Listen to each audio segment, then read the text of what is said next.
Assalamualaikum warahmatullahi wabarakatuh. Hi, my name Jihan Ayu from A3 2019. Here I will explain and presenting about basic concept of English for specific purposes complete by Wahyu Sundayana. So, let's start it. Do you know about what is ESP? ESP in brief is the use of a particular variety of English in a specific context of use and justified by learner needs. English for specific purposes is a sphere of teaching English language including business English, technical English, scientific English, English for medical professional, English for waiters, English for tourism, English for art purposes, and etc. And then, what distinguishes ESP is learner need. ESP requires analyzing language that is required in the area or profession, conducting student need analysis, conducting interview with subject matter specialists in the area. And then, this the definition about ESP. Number 1, ESP courses are those where the syllabus and material are determined in all essential by the prior analysis of the communication need of the learner. P.2 Moonby 1978. Number 2, Robinson 1980 has defined it as the teaching of English to the learners who have specific goals and purposes. According to him, this goal might be professional, academic, scientific, etc. Number 3, McKay and Montfort, 1978, p.2, have referred to it as the teaching of English for clearly utilitarian purposes.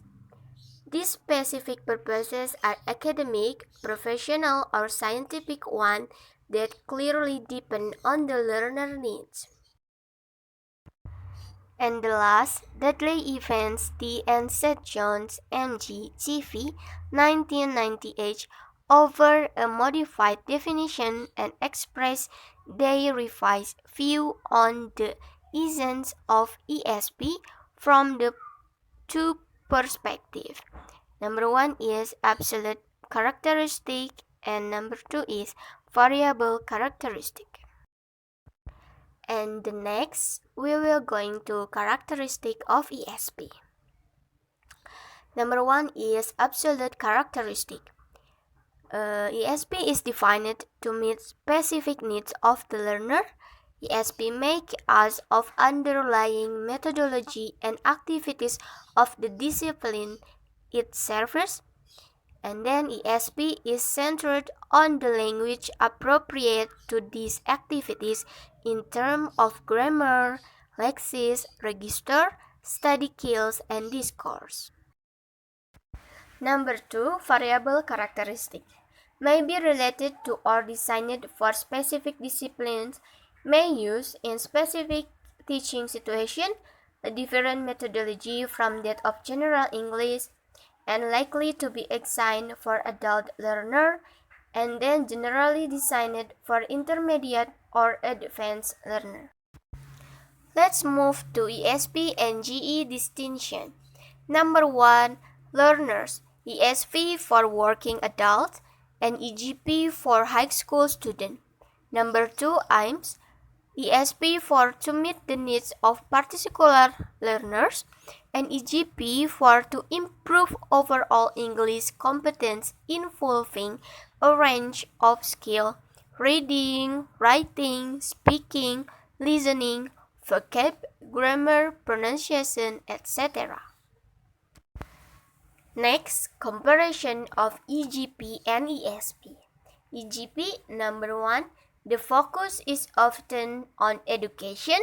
Number 2, as the learner, future needs are impossible to predict, the course content is more difficult to select. 3, due to the above point, it is important for the content in the syllabus to have a high surrender value. And ESP, number 1, the focus is on training. Number 2, as English is intended to be used in specific vocational contexts, the selection of the appropriate content is easier. Number 3, it is important for the content in the syllabus to have a high surrender value, most relevant to the vocational context.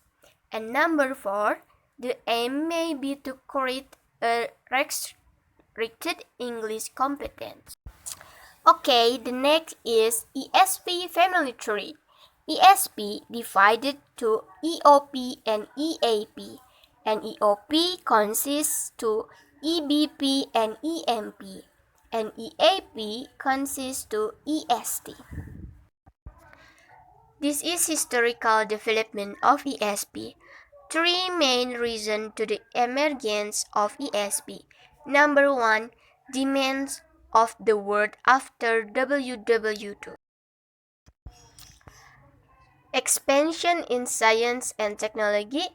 English became the language of tech and commerce and research. This created a demand for a generation of learners who needed the language for the specific purposes of tech and commerce. The constraints of time and money created a need for cost-effective courses.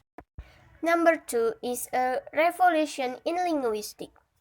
Shift of focus from grammar to communication, realization of language variation from context to context, hence differences in English for commerce and English for engineering. As language varies from situation to situation, it should be possible to determine the feature of specific situation, making them the basis of the learner course, and then a rise in the expansion of research in English for science and tech and English for business. Number 3, development in educational psychology. Focus on student-centered learning. Learners are seen to have different needs and interests, which have an influence on their motivation to learn and therefore on the effectiveness of their learning. The standard way of achieving this was to take text from the learner's specific area of study or work. The assumption is that the relevance of the English course to their needs would improve the learner's motivation and make learning better and faster. And the last is the growth of ESP was due to the expansion of demand for English to suit particular need, development in the field of linguistics, development in the field educational psychology.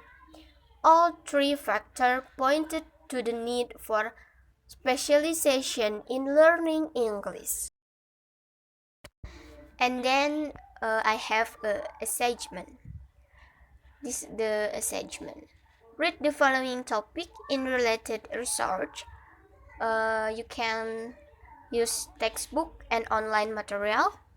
Number 1, the history of ESP Jones AM 2030 in Baldrige B and Starfield Ace, the Handbook of ESP.